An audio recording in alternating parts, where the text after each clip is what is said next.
সুন্দরপুর নামের ছোট্ট একটি গ্রামে এক ব্রাহ্মণ বাস করত।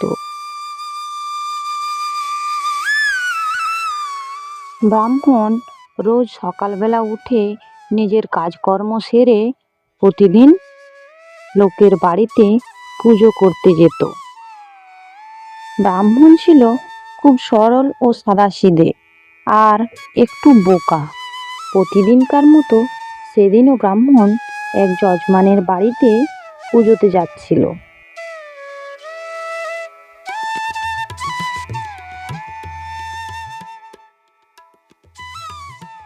পুজোর পর ব্রাহ্মণের সেই যজমান ব্রাহ্মণকে সেদিন একটি ছাগল দান করেছিল।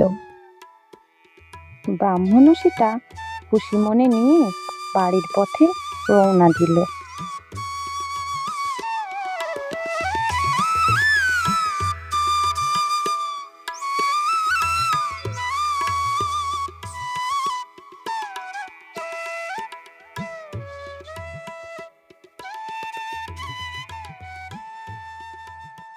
ব্রাহ্মণ যে পথ দিয়ে বাড়ি যাবে সেই পথে তিনজন চোর দাঁড়িয়েছিল।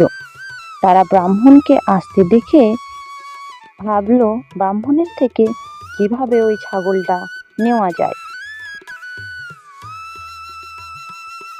এবারে ওরা তিনজনে মিলে যুক্তি করে তিনজন তিন জায়গায় রাস্তার মাঝখানে দাঁড়িয়ে পড়ে।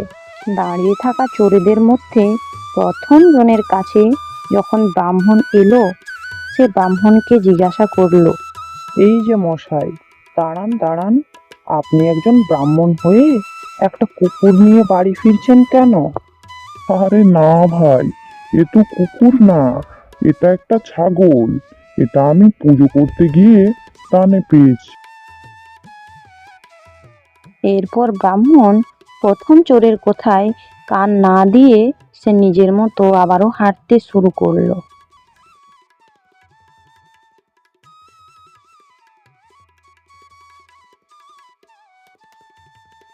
এবারে ব্রাহ্মণ হাঁটতে হাঁটতে গিয়ে পৌঁছয় দ্বিতীয় চোরের কাছে। সেও ব্রাহ্মণকে একই কথা বলে।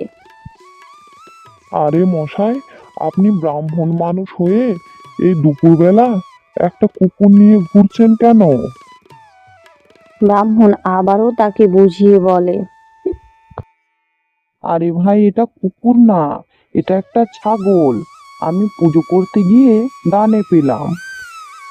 প্রথমবারের মতো এবারও ব্রাহ্মণ সেই চোরের কথায় কোনো কান না দিয়ে আবার নিজের পথে হাঁটতে শুরু করলো। তবে এবারে ব্রাহ্মণ হাঁটতে হাঁটতে ভাবতে থাকলো, তাহলে কি এটা সত্যি ছাগল না, এটা কি তাহলে একটি কুকুর?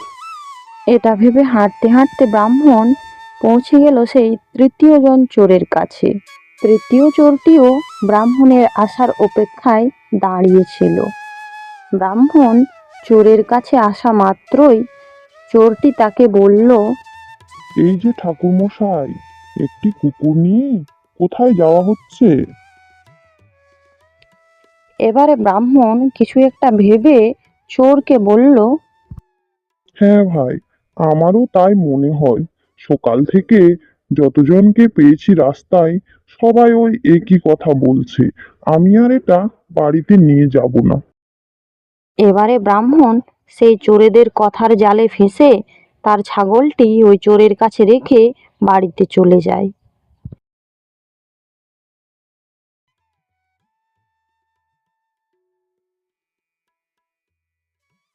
আর এদিকে তিন চোর সেই ছাগলটি পেয়ে খুব আনন্দ করতে থাকে।